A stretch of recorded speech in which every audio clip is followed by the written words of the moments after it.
Queue double line Telugu వార్తలకు స్వాగతం సుస్వాగతం.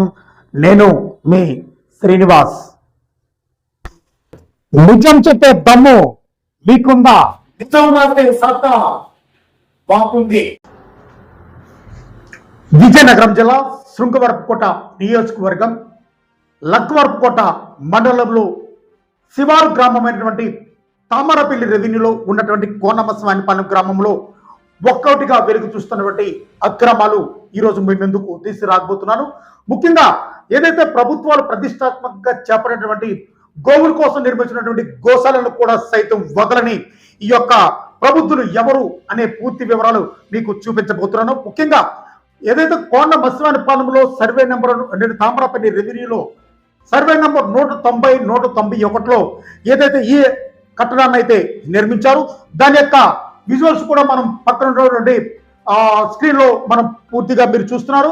సో అసలు ముఖ్యంగా ఈ కట్టడం ఏదైతే ఎవరు నిర్మించారు, ఎవరి ఆధీనంలో నిర్మించారు, అసలు దీనికి నిజంగా ఏదైతే భూమి ఉన్నటువంటి వ్యక్తి లబ్ధి పొందారా, లేకపోతే దానిని బినామీగా చూపించినటువంటి వ్యక్తులు లబ్ధి పొందారా అనే పూర్తి అంశాన్ని ఈ వీడియోలో మీకు పూర్తిగా వివరించబోతున్నాను. సో ఏది ఏమైనప్పటికీ ప్రభుత్వ అధికారులు ప్రజల వద్దకు ఏ ప్రభుత్వం చేసే పనులైనా నిజాయితీగా తీసుకువెళ్ళకపోతే ఎలాంటి అవకతవకలు జరిగే అవకాశం ఉందని ముఖ్యంగా ప్రభుత్వ అధికారులు గుర్తించవలసిన ఆవశ్యకత ఎంతైనా ఉంది. సో ఏదైనా 190, 191లో జరిగినటువంటి ఈ నిర్మాణంపై సంబంధిత యజమాని ఏమంటున్నారు, అసలు అతను నిజంగా అతనికి బిల్లు అందిందా, లేకపోతే దీని ఇతను పేరు చెప్పుకొని వేరే వారు ఎవరైనా లబ్ధి పొందారా అనే పూర్తి వివరాలను ఇప్పుడు మీకు అందించబోతున్నారు. సరైన గారు. అవును బాబు, కృష్ణమాచారి సారు, మీకు ఏదైతే కోనమస్వానిపాలెం తామరపల్లి రెవెన్యూలో 190, 191లో మీకు జరాయితీ ల్యాండ్ సార్? జరాయితీ ల్యాండ్ బాబు సార్. ఏదైతే మీ జరాయితీ ల్యాండ్ లో ప్రభుత్వం వారు ఏదైతే ఏదైతే పశువులకు ఒక సెంటర్ నిర్మించారు, అది మీకు తెలుసా సార్? పశువులకి షెడ్ నిర్మించావు. నేనైతే ఉద్యోగం ఇచ్చా, అప్పుడు బయట ఉండేవాడు కానీ సార్ మా మాడి ఉండేవాడు సతీష్ అని సార్. ఇలా షెడ్ అందరికి వచ్చిందండి, మనకు కూడా కడతారంటే కట్టించి బాబు అన్నాను సార్. ఇప్పుడైతే షెడ్ ఉంది ఫుల్ ఫ్లెడ్జ్డ్ గా సార్. ఆ షెడ్కి సంబంధించిన బిల్లు మీరు ఏమైనా పొందారా సార్? అంటే షెడ్ కి సంబంధించి బిల్లు ఏం పొందలేదు. మొదట్లో కట్టినప్పుడు బిల్లులు వస్తాయి, అవన్నీ చెప్పలేదు సార్. ముందేదో మామూలుగా కొంత పెట్టుబడి అప్పుడప్పుడు డబ్బులు అడిగాడు, డబ్బులు వస్తాయి అవును సార్ అని. సరే వస్తే తీసుకున్నా, లేదా మన దాంట్లో షెడ్ ఉంటుంది కదా అని పెట్టుబడికి అప్పుడప్పుడు డబ్బులు ఇచ్చాను సార్. ఎంతవరకు ఇచ్చారు సార్ మీరు పెట్టుబడికి డబ్బులు అంచనాగా? నేను అంతనాగా 2 లక్షల వరకు ఖర్చు పెట్టాను బాబు. అంటే అప్పుడప్పుడు తర్వాత కూడా నేను బాగు చేసుకున్నాను సార్. అప్పుడైతే 1 లక్ష పైన ఇచ్చానేమో అనుకుంటున్నా సార్. అయితే సార్ ఇంకో అంశం సార్, మీరు ఏదైతే ఈ షెడ్ నిర్మాణ సమయంలో మీ యొక్క ఏదైతే మీకు భూమికి సంబంధించిన డాక్యుమెంట్స్ ఎవరికైనా ఇవ్వడం జరిగిందా సార్? లేదు, అసలు నన్ను ఎవరు అడగలేదు, కన్సెంట్ అడగలేదు, మా మారీ చెప్పడమే సార్. నేనైతే ఏ రికార్డు ఇవ్వలేదు, అక్కడ సంతకాలు పెట్టలేదు సార్. Okay sir. అయితే ఇదే మీ సర్వే నెంబర్లో ఆల్రెడీ ఏదైతే అబ్జెక్షన్ నుంచి 10 నుంచి కూడా కొన్ని గోతులు గుంతలు కూడా తీసినట్లు మనకి సమాచారం అందింది సార్, అది వాస్తవమే సార్? అయితే ఒక 3 చోట్ల 4 చోట్ల ఇంకుడు గోతులను తవ్వారు బాబు సార్. షెడ్ కి దగ్గరలోనే పెంట గోతులాగా ఒకటి కట్టారు సార్. పెంట గోతు సార్, అవునండి. అంటే మనకి చెత్త వేసుకోవడానికి కట్టారు ఒకటి సార్. దానికి సంబంధించిన డాక్యుమెంట్స్ ఏమైనా వాళ్ళు సంబంధిత అధికారులు వచ్చిన వాళ్ళకి ఎవరికి ఇవ్వడం జరిగింది సార్? ఏమీ ఇవ్వలేదమ్మా. షెడ్ గోతు అయితే ఇది ఒకటి అయితే కట్టారు, మరి తర్వాత తన ఉండిపోయింది, మనకేం డబ్బులు రావేమో అనుకున్నాను అంతే. అయితే ఏదైతే పూర్తిగా మీ యొక్క 190, 191లో మీ యొక్క జిరాయితీలో నిర్మించిన షెడ్కి మీకు ఇప్పటి వరకు ఎటువంటి రూపాయి కూడా అందలేదు? ఎప్పుడు రాలేదు బాబు. డబ్బులు వస్తాయని ఐడియా కూడా నాకు అంత బాగా తెలియదు అప్పుడు. అయితే ఇప్పుడు ఏంటంటే డబ్బులు ఇచ్చారని ఒక 2-3 నెలలు బట్టి చెప్తున్నారు. అంటే ఎవరికి ఇచ్చుంటారు సార్? అంటే ఇచ్చారంటే మీ అకౌంట్ కి పడాలి, అంటే జిరాయితీ మీది, భూమి మీది, మీ అకౌంట్ లో పడాలి. ఇంకెవరో అకౌంట్ లో పడే అవకాశం ఎలా సార్? అయితే ఖచ్చితంగా ఎవరి అకౌంట్ లో పడింది ఏమిటి అనేది నాకు ఆ వివరం అయితే తెలియదు కానీ 14, 16 ఊర్లో షెడ్లు కట్టారు సార్. మరి అన్నిటికీ పేమెంట్లు అయితే అయిపోయింది, పేమెంట్లు పెండింగ్ లేవు అని ఎవరో ఊర్లో వాళ్ళు ఇద్దరు గ్రామ పెద్దలు. Okay sir. అయితే ఈ అంశంపై మీరు సంబంధిత అధికారుల దృష్టికి ఏదైనా ఈ విషయాన్ని మీరు తీసుకెళ్ళడం ఇంతవరకు జరిగిందా సార్? అయితే నేను మా మాజీ ప్రెసిడెంట్ సత్యనారాయణ గారు దూసి సత్యనారాయణ ఉన్నారు సార్. అంటే బస్మానపాలెం మాజీ సర్పంచ్. మాజీ సర్పంచ్. అప్పుడు ఆయన సర్పంచ్ గా ఉన్నారు ఇవి కట్టినప్పుడు. సార్. నాకు బాగా కావాల్సినది నా దగ్గరకు రావడం పోవడం చేస్తారు సార్. ఒకసారి అతనికి అడిగాను, సార్ డబ్బులు వస్తాయంటే అంటున్నారండి, గవర్నమెంట్ మారిపోయింది, మళ్ళీ గవర్నమెంట్ మారితే ఏమో చెప్పలేమో అని అడిగాడు 4-5 ఏళ్ల క్రితం. సార్. తర్వాత మరి కొత్త ప్రభుత్వం వచ్చింది, ఇప్పుడు ఏం వస్తాయి అంటే వస్తే మనకి వస్తాయి అనేవాడు. సార్. మరి వచ్చిన తర్వాత నాకు 5-6 నెలలు అయిందని తెలిసింది, మరి నాకైతే లేదు. రెండోది నా డబ్బులు ఎవరికి పడ్డాయనేది నాకు తెలియదు కదా.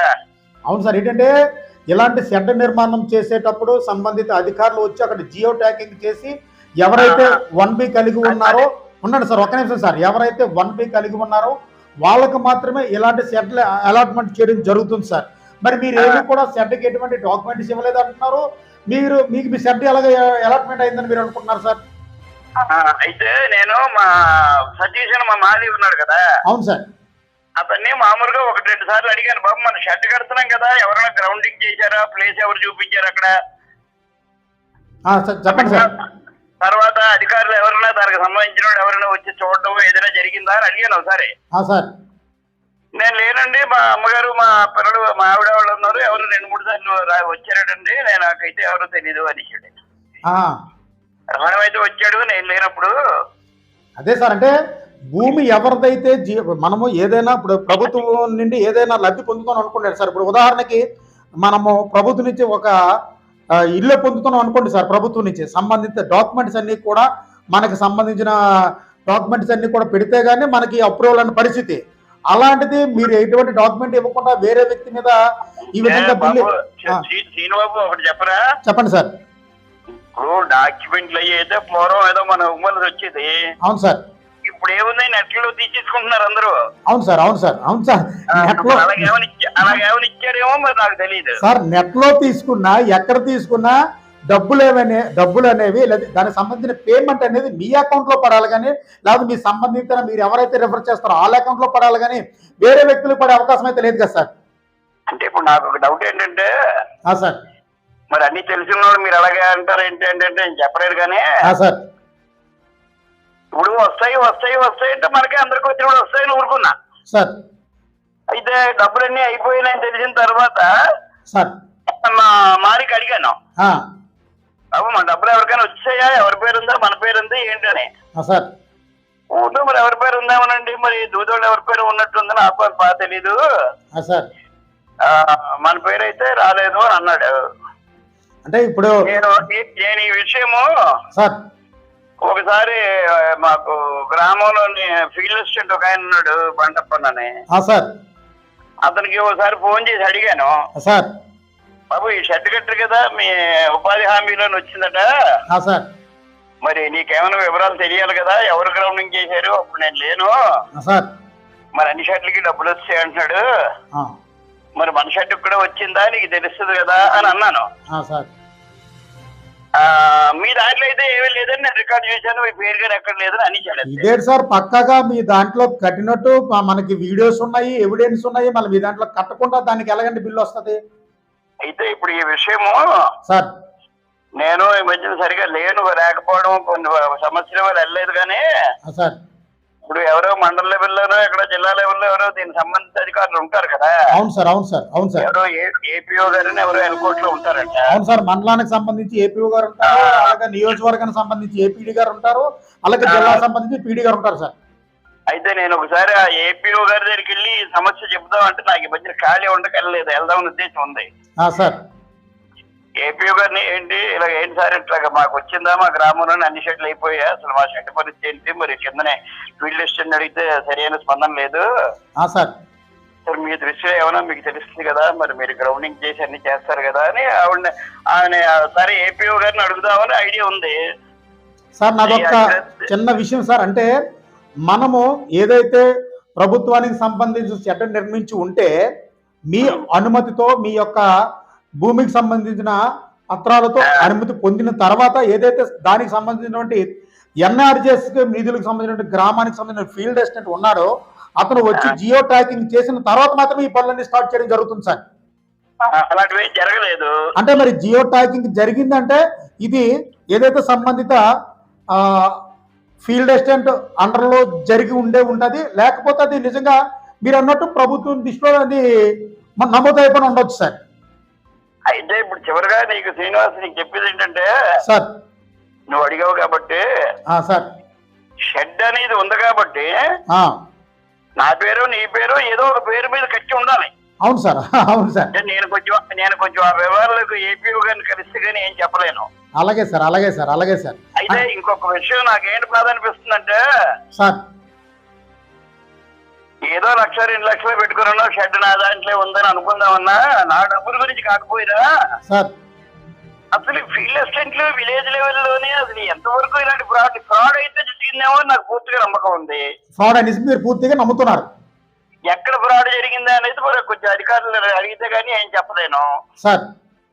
రెండోది నా బాధ ఏంటంటే నా సంగతి మరి నువ్వు కూడా లోకల్ గా ఉన్నావు కాబట్టి తెలిసిన సార్, ఇప్పుడు డబ్బుల గురించి కంటే సార్, డబ్బుల క్రైటీరియా సార్, డబ్బుల గురించి కంటే ఆయన ఆలోచించేది ఎలాగా విలేజ్ లెవెల్లోనే తెలిసిన వాడికి ఇలాంటి ఫ్రాడ్లు జరిగితే ఇంకా ఎన్ని జరిగిపోయి ఉంటాయో అని మీరు అంటే గ్రామ స్థాయిలో ఒక ఫీల్డ్ అసిస్టెంట్ సంబంధించిన ఫీల్డ్ అసిస్టెంట్ ఇంత అవినీతికి పడబెడితే మండలంలో కానీ జిల్లాలో కానీ రాష్ట్రంలో కానీ ఇలాగే ఎంత అవినీతి జరిగిపోయి ఉంటుందని మీరు అంటున్నారా సార్? అంతేనా? అదే నేను అనుకుంటున్నాను బాబు, ఎందుకంటే నేను కూడా గవర్నమెంట్ ఉద్యోగం చేసి రిటైర్ అయ్యాను. మీరు అనుకుంటున్నారు? Okay sir, okay sir. మీ అంత తెలియపోయినా నాకు ఏదో కొన్ని పద్ధతులు అంత బాగా కాబట్టి కొంచెం తెలిసిన సార్. నేను కూడా ఒక ప్రభుత్వ అధికారిగా 30 ఏళ్ళు పనిచేసి రిటైర్ అయ్యాను సార్. మరి ఇలాగ చేయిస్తే ఇంకా ఎన్ని జరిగాయో ఒకసారి తెలుసుకుందామని ఉంది నాకు. అదేంటి ఒక వ్యక్తిగతంగా ఎవరి మీద నాకేం లేదు. అవును సార్, అవును సార్. కానీ ప్రజల దృష్టిలో ప్రభుత్వం దృష్టిలోనే మరి ప్రభుత్వం అంత కష్టపడి రైతులకి పేదవాళ్ళకి ఇన్ని స్కీములు అవి ఇస్తుంటే ఇంకా ఎన్ని జరిగిపోతున్నాయి కనీసం దేశం అంతా నేను చూడలేదు, కానీ మా ఊర్లో ఇంకెన్ని జరిగిపోయాలో ఒకసారి తెలుసుకుందామని ఉంది. తెలుసుకోగలనా లేదో తెలియదు. అలాగే సార్, మీ భూమిలో మీకు తెలియకుండా కట్టడం కట్టేసి దాని డబ్బులు కూడా వేరే వాళ్ళు పొందే అంటే వేరే వాళ్ళ అకౌంట్కి ట్రాన్స్ఫర్ చేసుకునే స్థాయికి ఒక గ్రామంలో ఉన్నటువంటి ఫీల్డ్ అసిస్టెంట్ వచ్చాడంటే దాని వెనకాతలు ఎంత కథ జరుగుంటుంది సార్. నా ఉద్దేశం, నా బాధ కూడా అదే. నా డబ్బుల కంటే కూడా సార్ ఈ గ్రామంలో ఇదే జరిగితే ఇంకెన్ని మిస్యూలు జరిగిపోతున్నాయి. ఇప్పుడు గ్రామం ఉందంటే గ్రామం అనుకుంటా కానీ బాబు సార్, చెరువు పనులు అవని ఇలాంటి బాబుని ఏదోని ఒక్కో గ్రామానికి కొన్ని కోట్ల రూపాయలు ఇస్తున్నారు డబ్బు. సార్, ఇదే అంశం మీద సంబంధిత ఏపీఓ గారిని కూడా ఈ రోజు నేను వివరణ అడిగే ప్రయత్నం అయితే చేస్తాను సార్. నేను కూడా వెళ్తాను బాబు సార్, ఎందుకంటే ఉన్నతాధికారులు ఏమో చెప్పకుండా కప్పుకున్నా నేనేమి వెళ్ళలేని పరిస్థితి sir.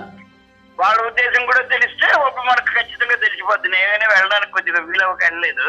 Okay sir, okay sir. ఒక గ్రామానికి కొన్ని కోట్ల రూపాయలు ఇస్తున్నారమ్మా. అవును సార్, అవును సార్. చెరువు పని అవని గట్టు అవని గోతవని షెడ్ అవని ఇవన్నీ సార్. ఒక గ్రామ లెవెల్లోనే ఇంత జరిగిపోతుంటే దాన్ని ఎవరు పై అధికారులు ఎవరు పట్టించుకోకపోతే సార్ ఏమిటి నాకు వ్యవస్థ నాకేం అర్థం కావట్లేదమ్మా. Okay sir, okay sir, okay sir. Thank you sir, thank you sir. మీరు నేను కూడా కంప్లైంట్ రూపంగాను వ్యక్తిగతమైనటువంటి కోపాల మీద కాదు కానీ సార్ విషయం ఏంటి తెలుసుకోవడానికి నేను కూడా ఖాళీ ఉంటుంది. ఈ 2-3 రోజుల్లో ఒకసారి వెళతాను. ఉన్నది కాదు అలాగే సార్, అలాగే సార్. పీడీ గారి దగ్గర కూడా వెళ్తాను. అలాగే సార్, తప్పనిసరిగా ఈ విషయంలో తప్పనిసరిగా ఎలాంటి అంశాలు వెలికి తీసినందుకు మా ఛానల్ ఎప్పుడు మీలాంటి వాళ్ళ వెంట ఉంటే ఉంటుంది సార్. తప్పనిసరిగా ఇక్కడ ఒకడు పై అధికారులు ఉంటారు. అవును సార్, అవును సార్. అందరికీ పై అధికారి కలెక్టర్ గారు. అవును సార్. జిల్లా లెవెల్లో. అవును సార్. మన నియోజకవర్గంలో ఎమ్మెల్యే గారు. అవును సార్. అంటే ఇలాంటి సమస్యలు ఎక్కడా తేలకపోతే అవును సార్ విషయం ఏంటో తెలుసుకుందాం. ఏమైనా ఫ్రాడ్ జరిగిందా, నేనే అప్పపడుతున్నానా, ఇంకెన్ని జరిగేది తెలుసుకోవడానికి ఇక్కడ ఎక్కడ తేలకపోతే కలెక్టర్ గ్రీవెన్స్ కూడా ఇద్దామని నాకు ఆలోచన. నేను కూడా దీని మీద పూర్తి వివరాలు సేకరించే ప్రయత్నం అయితే నేను చేస్తాను సార్. నాకు తెలిసింది ఏమనంటే తప్పకుండా నీకు చెప్తాను. నీకేమైనా తెలిసింది ఉంటే నాకు కూడా చెప్పు సహకరించు. ఓకే సార్, మీరు ఫోన్ లైన్ లో వచ్చి స్పందించినందుకు ధన్యవాదాలు సార్. ఉంటాను sir. Krishnacharyulu. Thank you.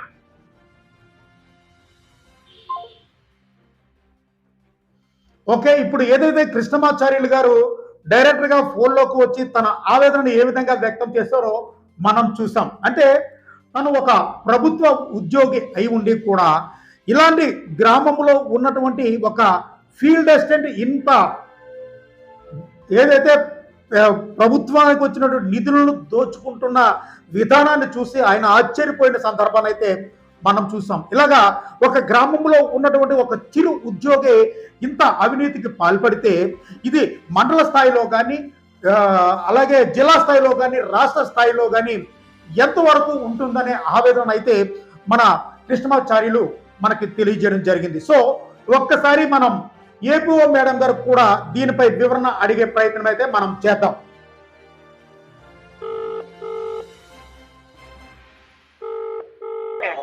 Madam గారు, ఏదైతే మన కోనమస్వానిపాలెం గ్రామంలో మీ అండర్లో ఉన్నటువంటి కోనమస్వానిపాలెం గ్రామంలో ముఖ్యంగా ఏదైతే గోవులకి సెట్లు నిర్మించిన దాంట్లో కొద్దిగా భారీగా అవకతవకలు జరిగాయని కొన్ని ఆరోపణలు అయితే వస్తున్నాయమ్మా. దాంట్లో సందర్భంగా మన దృష్టికి వచ్చిన అంశం ఏమిటంటే ఏదైతే కృష్ణమాచార్యులు గారు ఉన్నటువంటి 191లో ఒక సెట్ను అయితే తమ ఏదైతే ఎన్ఆర్జీఎస్ నిధుల నుంచి నిర్మించారని, తనకి ఎటువంటి ఈ రోజు వరకు ₹1 అందకుండా ఆ నిధులు అయితే పక్కదారి మళ్ళాయని, ఎవరు తీసుకున్నారో తెలియదని అయితే ఇప్పటి వరకు అతను మన ఫోన్ లైన్లో తెలియజేయడం జరిగిందమ్మా. దీని మీద మీ యొక్క వివరణ ఏమైనా ఇవ్వగలరండి మేడం గారు? జనరల్ గా ఈ గోకులం అనేవి విత్హెల్డ్ పేమెంట్స్ అనేవి గత 2023, 24 వచ్చేసరికి ఏప్రిల్, మే, జూన్ లో జరిగాయి మేడం గారు. అది జిల్లాలో ఉన్న అన్ని మండలాల్లో జరిగాయి. నేను ఆ టైంలో నేను కొత్త వలసలో చేశాను. మరి ఇక్కడ పేమెంట్లు చేశారు లేదు నేను ఒకసారి వెరిఫై చేసి నేను చెప్పగలను. ఇప్పుడు మీరు నాకు టైం ఇస్తారు, నేను చెప్తాను. నాకు ఆ పేరు చెప్తే నేను ఏదంటే ఇది ఏదైతే 191లో కృష్ణమాచార్య గారు ఇప్పుడు మన ఫోన్ లైన్లోకి వచ్చి పూర్తిగా తన ఆవేదన అయితే వ్యక్తం చేయడం జరిగిందమ్మా. అందుకే తమకి జాబ్ కార్డా వర్క్ ఐడి అతనికి అవడం చెప్పడం మర్చిపోయిన, అతనికి ఎటువంటి జాబ్ కార్డు కానీ, అతను ప్రభుత్వ ఉద్యోగి రిటైర్డ్,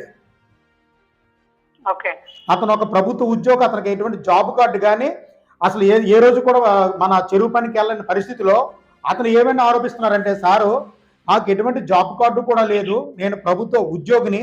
ఇంకో విషయం అమ్మా, ఏదైతే మన సంబంధిత ఫీల్డ్ అసిస్టెంట్ ఉన్నారో మన గ్రామానికి సంబంధించిన అతను జియో ట్యాగింగ్ చేయకుండా ఈ బిల్లులు అయ్యే అవకాశం అయితే ఉందమ్మా. అది ఎవరి సందర్భంలో ఎవరి సందర్భంలో ఉన్నాయండి ఈ గోకులం బిల్లులు అనేవి? మనకి 2019లోని వెటనరీ డిపార్ట్మెంట్ వాళ్ళు చేశారు సార్. వెటనరీ డిపార్ట్మెంట్ ఒక నిమిషం sir, let me finish. Okay madam. ఒక గోకులం సంబంధించి 1,70,000 ఉంటే వాళ్ళు ఒక 60,000 ఎంతో పేమెంట్ చేస్తే దానికి సంబంధించిన విత్హెల్డ్స్ అనేవి మొన్న రావడం జరిగింది. ఇది ఆ విత్హెల్డా లేదంటే 2019లో గోకులాలు కట్టేసి కొన్ని పేమెంట్లు ఇవ్వక 2023లో ఈ స్ట్రక్చర్లకు పేమెంట్ ఇవ్వండి అని వెటనరీ వాళ్ళు నరేగా డిపార్ట్మెంట్ కి అప్పచెప్పడం జరిగింది. ఈ డిపార్ట్మెంట్ విత్హెల్డ్ పేమెంట్లు అయితే మొన్న నేను వచ్చాక రీసెంట్ గా మొన్న ఆగస్ట్ లో చేస్తాము. మీరు అన్ని పేమెంట్ అయితే మేబీ అది 2023 జూన్ లో జరుగుంటారు. ఓకే మేడం, నేనేమంటున్నానంటే ఎవరు వెటనరీ చేసినా లేకపోతే ఎవరు చేసినా సంబంధిత ఫీల్డ్ అసిస్టెంట్ అంటే మీ గ్రామంలో ఉన్నట్టు ఇప్పుడు చెరువు పని ఉందనుకోండి, అలాగే ఈ రోజు ఏదైనా గృహం నిర్మించాలన్నా ఫీల్డ్ అసిస్టెంట్ జియో ట్రాకింగ్ చేస్తే కానీ అది ఆమోదం పొందిన పరిస్థితి.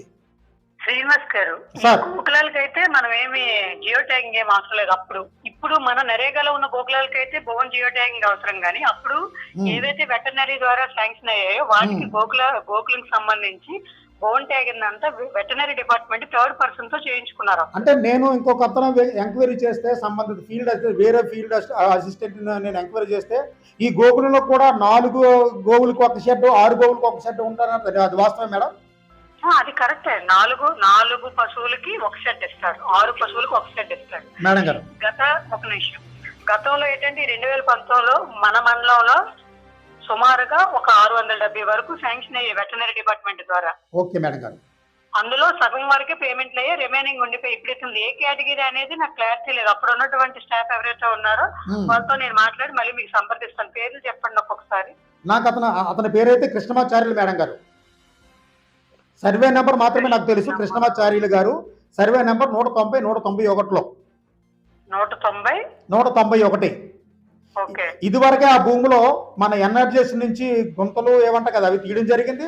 అలాగే దానికి సంబంధించినటువంటి మన చెత్తకుండికి సంబంధించిన చెత్తకుండి కూడా కట్టడం కూడా జరిగింది. ఇదివరకే ఆ ల్యాండ్ లో మన ఎన్ఆర్జీఎస్ అనేక పనులు కూడా నిర్వహించడం జరిగిందమ్మా. సరే సార్, ఇప్పుడు మ్యాటర్ అయితే గోకులం కోసం కదా. ఈ మ్యాటర్ అయితే ప్రెసెంట్ గోకులం కోసం అమ్మా. గోకులం అతనికి ఏంటి అమౌంట్ పర్లేదు అంటున్నారా? అతనికి అమౌంట్ పర్లేదు. అసలు నా ప్లేస్ లో ఎలా కట్టారు నాకు తెలియకుండా నేను 1B ఇవ్వలేదు. ఇది ఎవరి పేరు మీద పడిపోతుంది? ఇది ఈ ల్యాండ్ ఇప్పుడు ఆరి పేరు మీద ఉంటుంది కదా. నా ప్లేస్ లో నేను కట్టుకోవాలి కానీ ఇంకొకరు ఎవరు కట్టుకుంటారు, ఇంకొకరికి బిల్లు ఎలా ఇస్తారనేది అతని ఆవేదనమ్మా. అంటే ఇప్పుడు ల్యాండ్ ఇస్తుంది, బెనిఫిషరీ వేరే అతనా? అంతే మేడం, ల్యాండ్ అయితే ఇస్తుంది, పొజిషన్ అయితే ఇస్తుంది. ఇది జరాయితీ, పక్క జరాయితీ. కానీ అక్కడ కట్టుకున్నది వేరే అతనా? అతను కట్టుకున్న ఎవరో ఈ రోజు వరకు బిల్లు ఎవరి పేరు మీద పడిందో కూడా తెలియని పరిస్థితి అమ్మా. అయితే ఇది కంప్లీట్ గా వెటర్నరీ వాళ్ళ దగ్గర నుంచి వచ్చిన లిస్ట్ ప్రకారం అయ్యి ఉంటుంది. అదేంటో నేను కనుక్కొని మీకు చెప్తాను. ఓకే మేడం గారు, ఓకే మేడం. పేరునుందా ఎస్టిమేషన్? ఎవరి పేరు ఉంది ఎస్టిమేషన్? మరి అవన్నీ నాకు తెలియదు అమ్మా. నేను ఎవరి పేరు మీద ఉంది ఎస్టిమేషన్ అనేది నేను దాన్ని పూర్తి వివరాలకు వెళ్ళదు. మీ యొక్క నిర్ణయం తీసుకున్న తర్వాత దాన్ని పూర్తిగా దాని మీద. ఇప్పుడు కృష్ణమాచారి ల్యాండ్ లో కట్టారు. ఎస్ మేడం, కృష్ణమాచారి అంతే మేడం, కృష్ణమాచారి ల్యాండ్ లో డబ్బులు మాత్రం ఇతనికి వెళ్ళలేదు. డబ్బులు మాత్రం ఇతనికి రూపాయి కూడా రాలేదని మరి మీడియా ముఖంగా తెలియజేయడం జరిగిందమ్మా. అవును, అతనికి అసలు శాంక్షన్ లేదన్నప్పుడు అతనికి వెళ్ళదు కానీ అతని ల్యాండ్ లో కట్టుకున్నారు. ఎవరు తీసుకున్నారు అనేది క్లారిటీ ఉండాలి. అంతేనండి, క్లారిటీ ఉండాలమ్మా. సరేనండి. అలాగే ఇలాగ ఒకరి భూమిలో ఇంకొకరు ఎవరైనా కట్టించుకోవచ్చా? ఇప్పుడు అప్పుడు వెటర్నరీ నాకు తెలియదు. ఇప్పుడైతే మనం అలాగే ఇవ్వటం లేదు, ఎవరిదైతే వాళ్ళదే చేస్తున్నాం. ఓకేనమ్మా, ఓకేనమ్మా. థ్యాంక్ యూ మేడం గారు, థ్యాంక్ యూ మేడం. సరే అండి, ఓకే. సో మనం చేసిన వీడియో కొంత లెంత్ ఎక్కువైనప్పటికీ కూడా మీకు పూర్తిగా ప్రతి విషయం అర్థం అవ్వాలని ఇంత ఈ వీడియోని చేయడం జరిగింది.